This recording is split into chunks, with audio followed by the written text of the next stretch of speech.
Bismillahirrahmanirrahim. Assalamualaikum warahmatullahi wabarakatuh.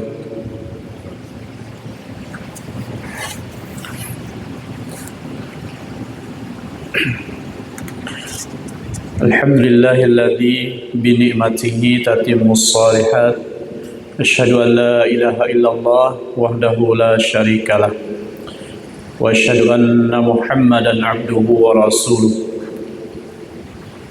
Allahumma salli ala nabiyyina Muhammadin nabiyil ummi wa ala alihi wa ashabihi wa man tabi'ahum bi ihsanin ila yaumil qiyamah. Ya ayyuhalladzina amanu taqullaha haqqa tuqatih wa la tamutunna illa wa antum muslimun. Amma ba'd, fa inna asdaqal hadithi kitabullah wa khairal hadi hadi Muhammadin sallallahu alaihi wasallam wa syarral umuri muhdatsatuha wa kullu muhdatsatin bid'ah wa kullu bid'atin dhalalah wa kullu dhalalatin finnar. Ikhwani rahimani wa rahimakumullah. Pertama-tama kita manjatkan puji syukur kehadirat Allah Subhanahu wa taala atas segala limpahan nikmat karunia-Nya, nikmat Islam, nikmat sehat, nikmat waktu luang kepada kita, sehingga kita sama-sama bisa istiqamah hadir di majlis yang mulia ini. Salawat dan salam semoga Allah limpahkan kepada teladan kita Rasulullah sallallahu alaihi wasallam, keluarga, para sahabat dan umatnya yang setia menghidupkan sunnah-sunnah beliau ila yaumil qiyamah.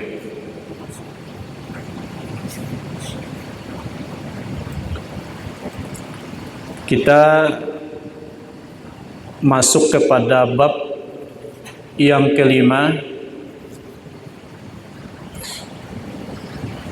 Temanya adalah melepas hati yang tertawan setan.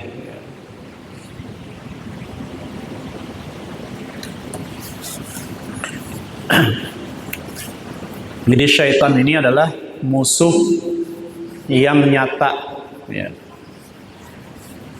bagi manusia.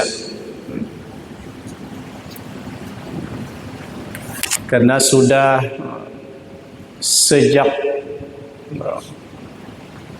Adam alaihissalam ya,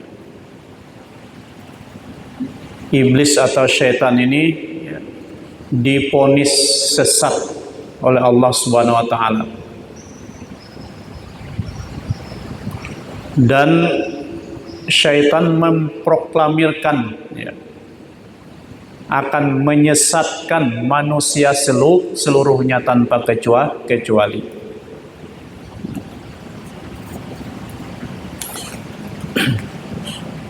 Jadi meskipun dia tidak mampu ya, dilihat oleh mata lahir kita ya, akan tetapi dia merupakan musuh yang nyata ya. Padahal yang namanya musuh itu kan mesti kelihatan kan ya, berwujud ya, tampak, akan tetapi ini tidak tampak oleh mata kita, akan tetapi dia disebutkan oleh Allah adalah musuh yang nyata. Innahu lakum aduwwum mubin, sesungguhnya dia bagi kalian adalah musuh ya, aduwwum mubin, yang nyata, yang tampak. Jangan ada keraguan kita apa iya ya, setan ini musuh ya. Jadi kalau kita menjadikan dia musuh ya, harus komitmen ya. Jangan kita menjadikannya teman ya, atau mengikuti ya.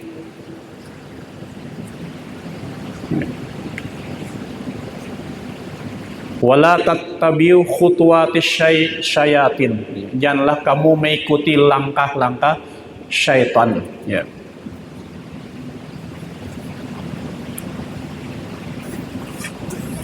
Jadi syaitan ini luar biasa tipu dayanya.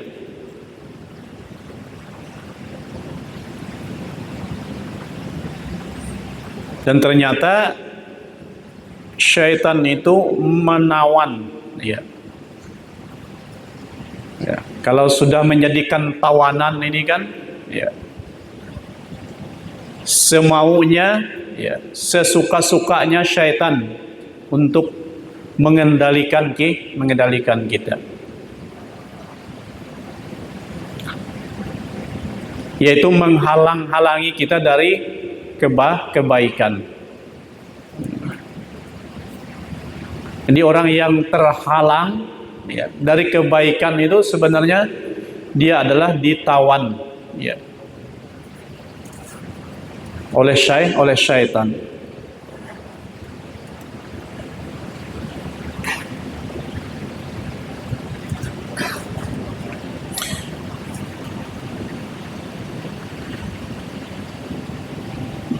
Yang pertama, langkah syaitan menawan manusia ya. Kalau pembahasan ini terdapat dalam kitab Miftab Daris Sa'adah, itu nama kitabnya. Miftab Daris Sa'adah ya. Langkah-langkah syaitan menawan manusia di situ dikupas ya.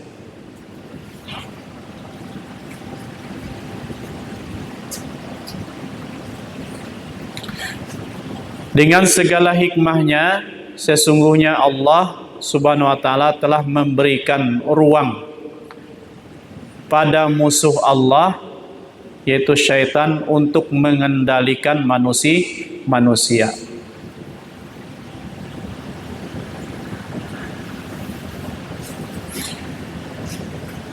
Syaitan sangat tahu cara-cara untuk merusak manusia, menjatuhkan manusia dalam keburukan dengan berbagai cara.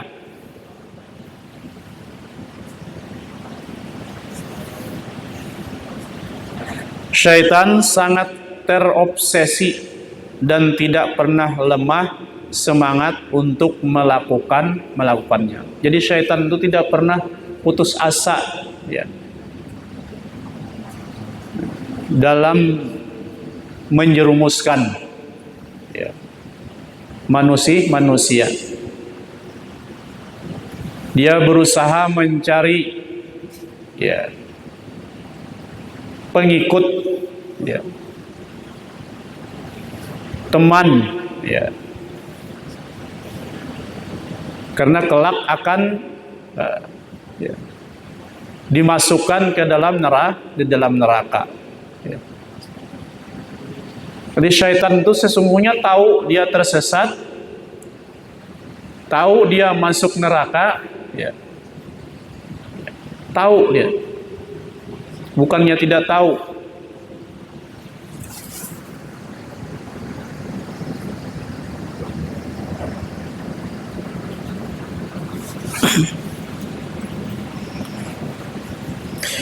Syaitan mempunyai 6 langkah untuk melakukan misinya.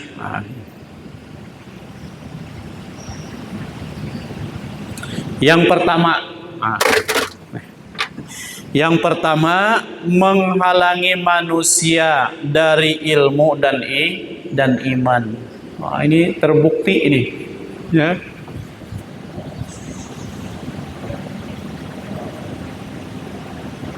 Jadi langkah pertama yang dilakukan aktivitas syaitan dalam 24 jam itu adalah bagaimana supaya kita terhalang, ya, dari mendapatkan ilmu, dari mencari ilmu.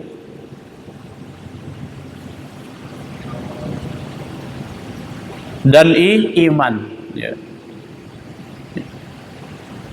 Jadi yang berbau keimanan itu, ya, kita berupaya untuk dihalanginya. Jadi terbilang sukses, ya, misi syaitan ini langkahnya.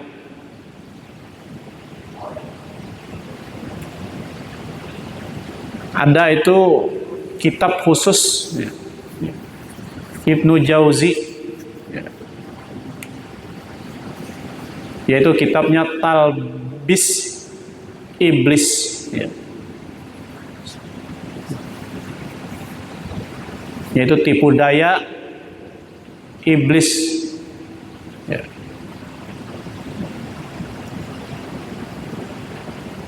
Di situ juga dibahas bahwa langkah pertama, ya, kalau ini sukses itu dengan mudah menjerumuskan. Di dalam kitab Talbis Iblis ini, langkah pertama syaitan itu adalah juga disebutkan menjauhkan manusia dari ilmu. Disebutkan bahwa ilmu itu adalah cahaya. Ketika syaitan mampu, ya, memadamkan cahaya ilmu ini, maka dia dengan mudah, ya, menjerumuskan manusia, ya. Artinya tidak mudah bagi syaitan itu menjerumuskan orang yang berilmu. Dia dengan sangat mudah, ya, menyesatkan orang yang tidak berilmu. Tidak perlu lagi goda-goda yang lain. Cukup dia satu itu saja langkahnya. Kalau sudah berhasil, ya, nggak perlu lagi, ya, karena akan tersesat, ya. Walaupun dia beragama, ya, walaupun dia ibadah, misalnya kalau tanpa ilmu, ibadahnya tertolak.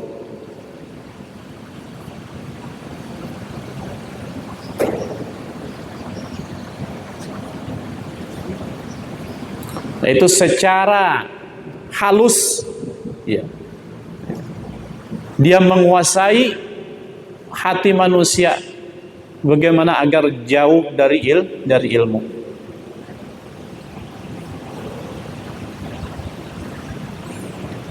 Nah, sehingga dengan mudah syaitan mengkafirkan manusia. Jadi dari ilmu ini akan, ya, berpengaruh kepada iman. Hanya orang yang tujuan atau niatnya mencari ilmu, gitu, hanya mengharap keridaan Allah, ya, bukan karena yang lainnya, maka insya Allah imannya akan tambah kuat.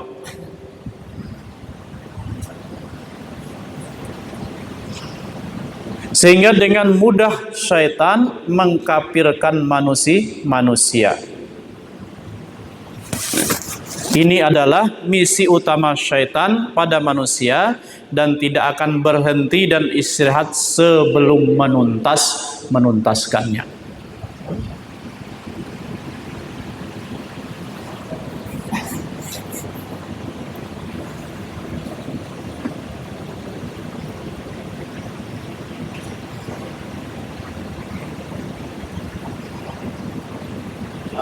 Rektor Universitas Islam Madinah, yaitu ahli hadis, ahli tafsir,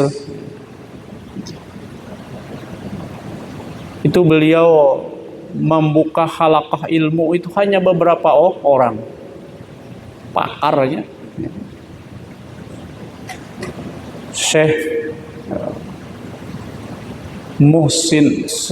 Abdul Razak Muhsin Al-Badar nama beliau, ya, yang sekarang menjabat, ya. Beliau mengakui majelis beliau ya hanya bisa dihitung dengan jari. Itulah, ya, syaitan itu mampu untuk menghalangi manusia.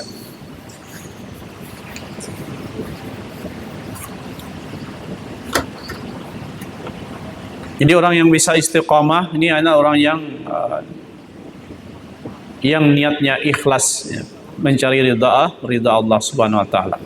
Kalau cuma hanya ikut-ikutan, ya, nggak bakalan. Ya.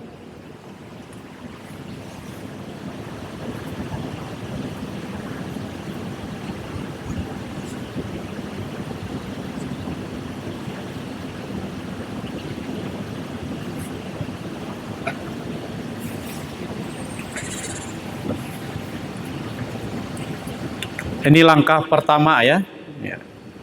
Ini perlu kita sadari, ya. Jadi kita harus menyiapkan jurus, ya. Bagaimana tidak tertawan dalam hal ini.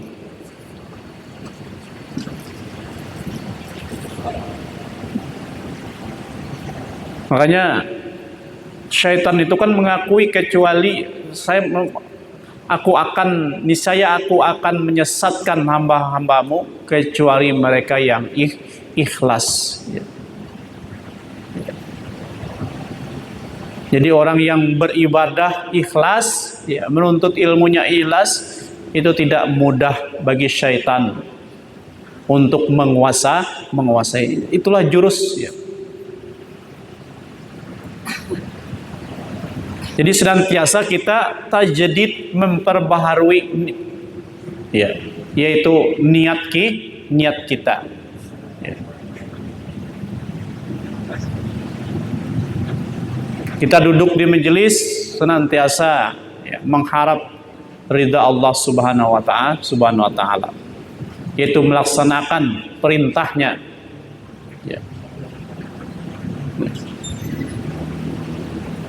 Saya duduk di majelis ini hanya semata-mata melaksanakan perintah Allah.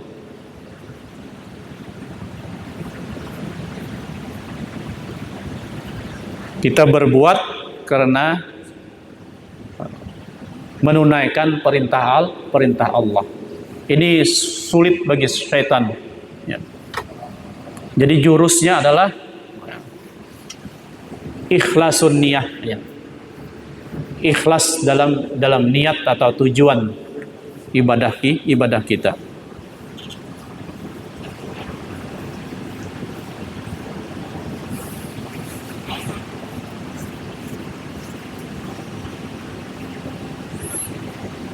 Kemudian langkah syaitan melakukan misinya ialah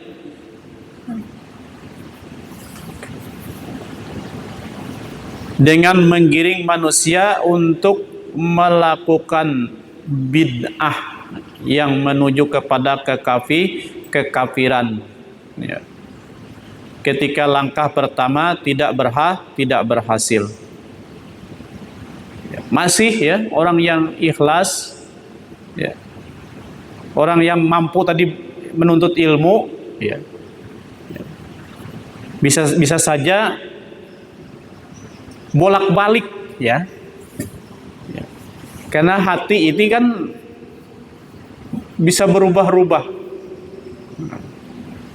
Dinamakan qalbu, ya. Itu karena dia bisa berubah-ubah. Ya. Bahkan berubahnya bisa per detik, ya. Tidak memakan waktu yang lama, hati itu bisa berubah.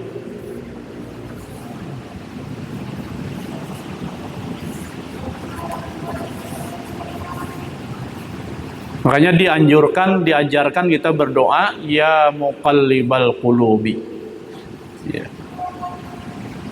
Wahai zat yang membolak-balikkan hati. Tsabbit qalbi, ya. Teguhkan, tetapkan hatiku ala dinik, ya. Atas agamamu, ya. Agama yang lurus, agama yang Islam, ya. Agama fitrah.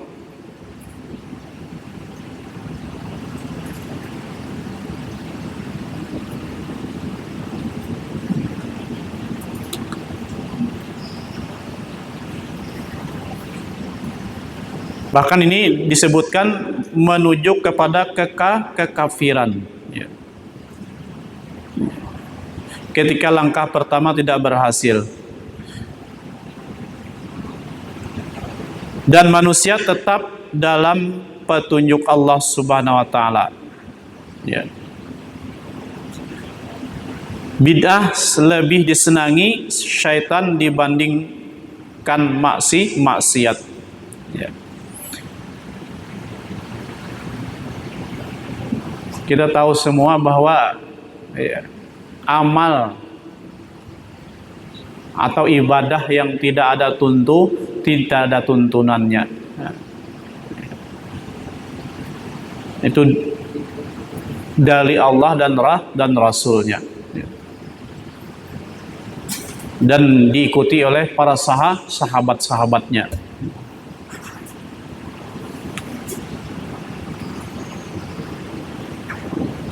Karena dia memandang bahwa itu sebagai ibadah, ya, padahal bukan ibadah.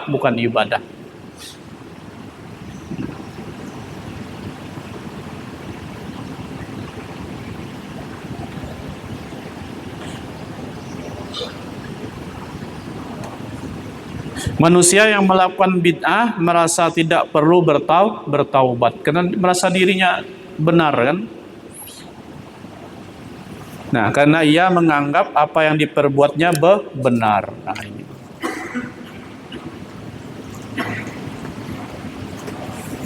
Dalam hadis sahabat, ya, iblis berkata, aku telah merusak manusia dengan dosa, dan mereka mengusirku dengan istighfar, ya, dan bacaan la ilaha illallah, ya. Oleh karenanya aku ajak mereka untuk mengikuti hawa nafsu, ya. Mereka melakukan dosa dan tidak bertaubat dari perbuatannya karena menganggapnya itu baik dan sesuai petunjuk agama.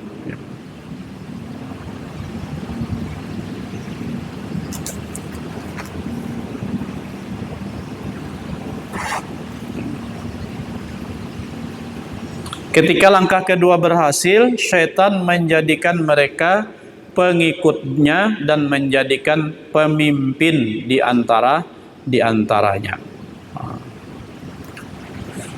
Kalau sudah jadi pemimpin mesti tunduk, taat dan patuh, ya, loyal, ya.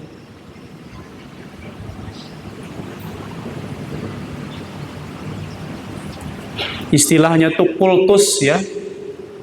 Ya, kultus individu, ya. Ya. Loyalitas, ya. Kita tuh berhak, ya. Loyalitas kita hanya kepada Allah dan rasulnya. Itu mutlak, ya. Loyalitas yang mutlak itu adalah kepada Allah dan Rasulnya.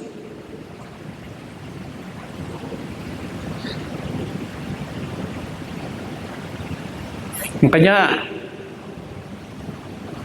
banyak kita lihat orang itu banyak pengikutnya, ada tokohnya, ya. Setiap, ya, pelaku ya, yang menyimpang, ya,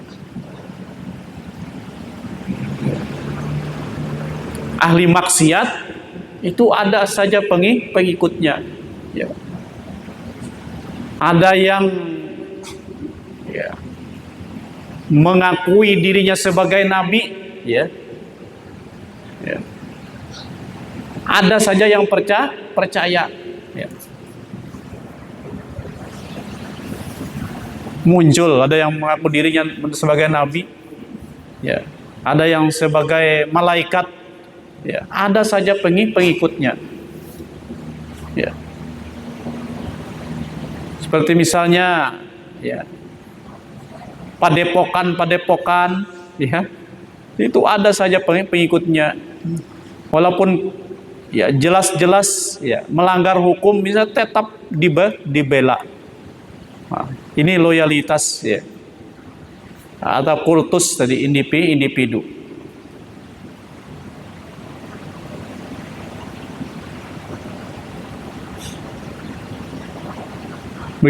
Begitu juga dan politik yang saat ini, ya.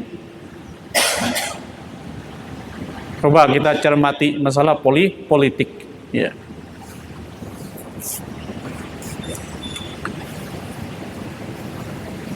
Orang yang bagian dari ini, ya, dia mati-matian membela, ya.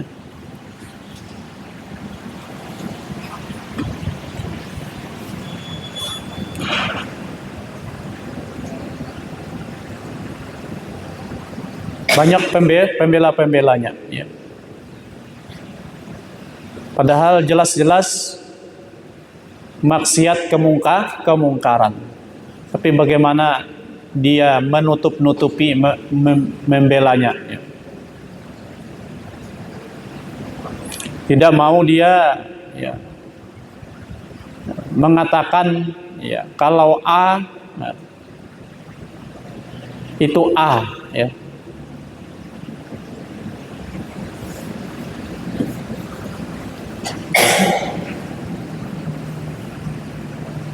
Makanya amal yang paling berat ini kan adalah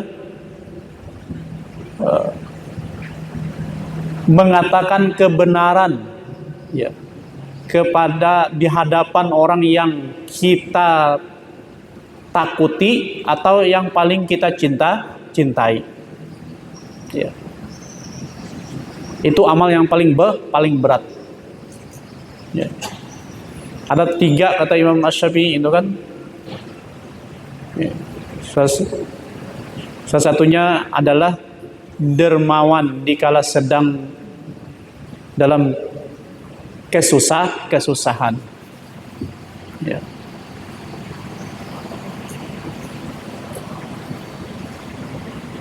Yang ketiga adalah menyembunyikan, ya, kemelaratannya, ya, sehingga orang menyangka dia itu adalah orang yang tidak kekurangan. Jadi mengatakan kepada orang yang ditakuti, ya, itu berat, ya. Atau kepada orang yang kita cintai, ya. Ya.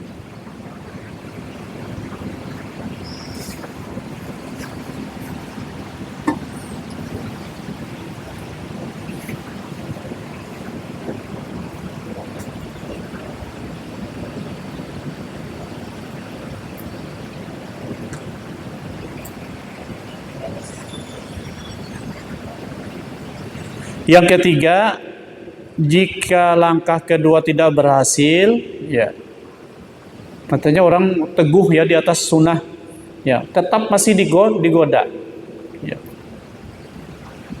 Tadi dia rajin nuntut ilmu yang pertama, ya, tidak berhasil, setan menghalanginya dari ilmu, tidak berhasil juga syaitan dia berbuat bid'ah, menjerumuskan bid'ah, ya, kemudian langkah ketiganya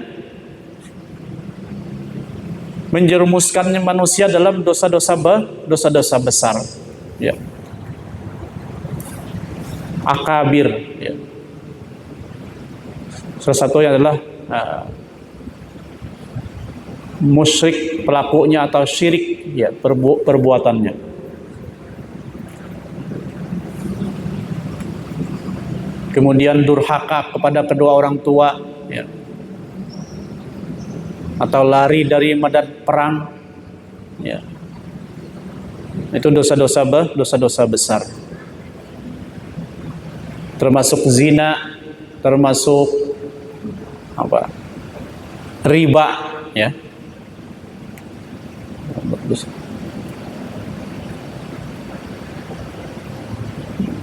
percaya ke dukun, ya, melakukan sihir, ya, itu dosa-dosa besar.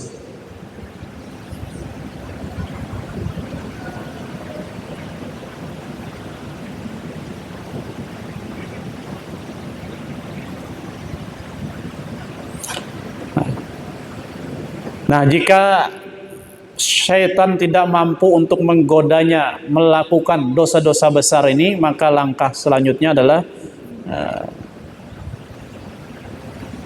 yaitu menjadikan manusia terhina dengan melakukan dosa-dosa kecil, ya. Selain daripada yang disebutkan, ya, dosa-dosa besar itu termasuk dosa kecil.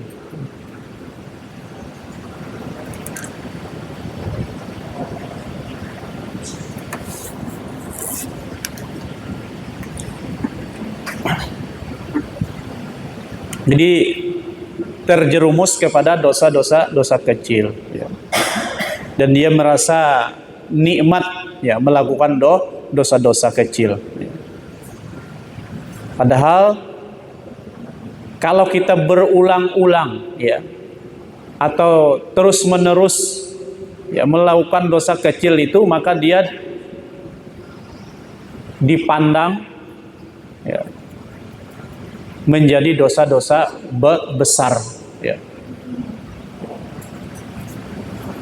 Karena kumpulan dari suatu yang kecil, ya, kalau dikumpulkan akan menjadi besar, maka dia statusnya berubah menjadi dosa-dosa besar.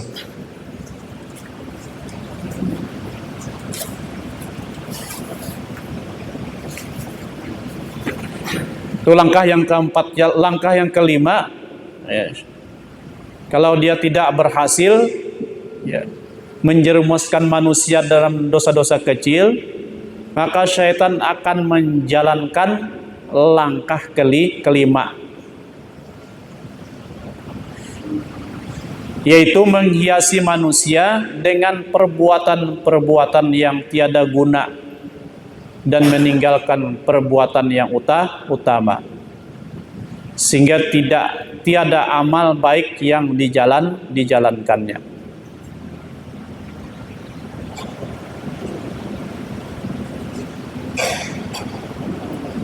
Misalnya qiyamul lail, ya, ditinggalkan hanya karena nonton bola, ya, ya, begadang, ya. Nah, ini perbuatan yang sia-sia, ya. Atau kebanyakan santai, ya, atau kebanyakan tidur, ya. Nah, ini perbuatan yang sia-sia.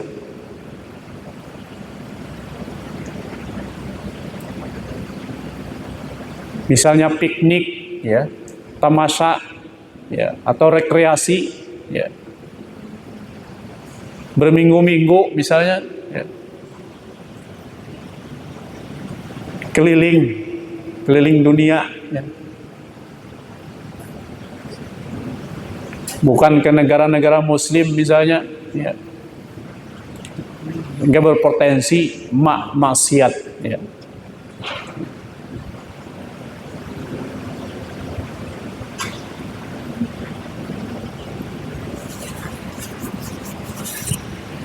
Nah, jika syaitan tidak berhasil, langkah terakhir syaitan jika semua langkah sebelum tidak berhasil adalah mengerahkan pasukan manusia untuk mensakitinya, ya, menghinanya, mendustakannya, menuduhnya dengan fitnah besar sehingga hatinya terpaku dalam kesusahan, jauh dari ibadah, ilmu dan asa.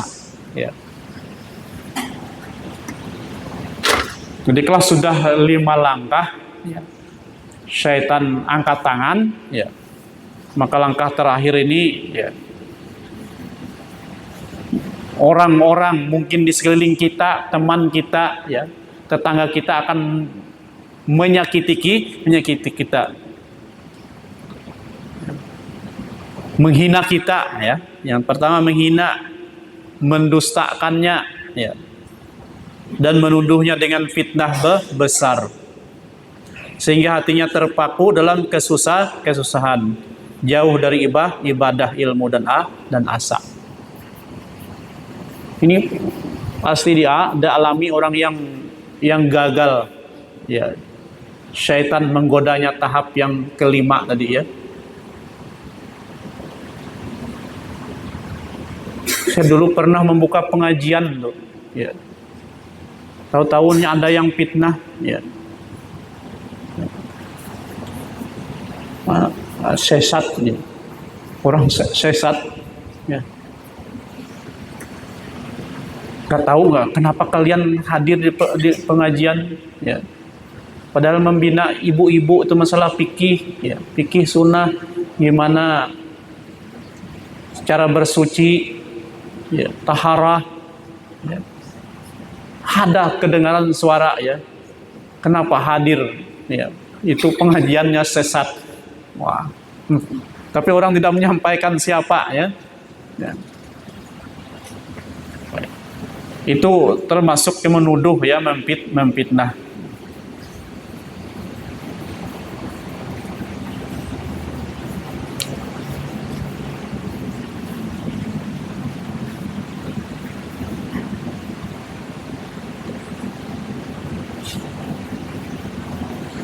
Sehingga hatinya terpaku dalam kesusahan. Maka kita jangan, itu bisa menggoyahkan kita, ya. Kalau kita tidak sadar bahwa itu adalah tipu daya syaitan, langkah syaitan untuk menjauhkan kita dari, ya, keistiqomahan, ya. Nah, di sini kan akan menjadi putus asa, ya. Putus asa.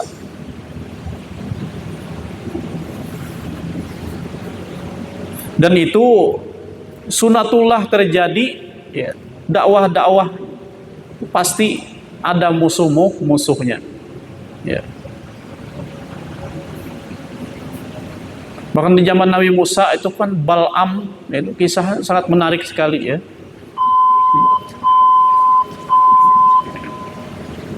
Nah, itu beberapa langkah syaitan, itu ada 6 langkah.